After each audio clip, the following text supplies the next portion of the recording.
Assembly ఎన్నికల ముందు ఇప్పుడు పార్లమెంట్ ఎన్నికలకు సంబంధించి ఇక్కడ కాంగ్రెస్ పార్టీ అంటే తన మేనిఫెస్టోను సక్రమంగా అమలు చేసింది అనుకుంటున్నారా, అమలు చేయలేదు అనుకుంటున్నారా?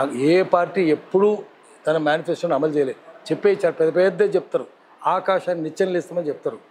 ప్లాసిబుల్ థియరీ ఉండాలి, అంటే సంభవించడానికి వీలుగా ఉండాలి. ఎలక్షన్ కమిషనే దానికి కోరలు ఉండాలి.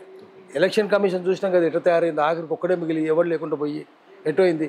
ఎలక్షన్ కమిషనే నువ్వు మేనిఫెస్టోలో ఏం చెప్పినావు, మేనిఫెస్టోలో చెప్తే ఒక బాండ్ పేపర్ మీద రాసినట్టు అప్పుడు నువ్వే చర్య తీసుకుంటామని చెప్పాలి.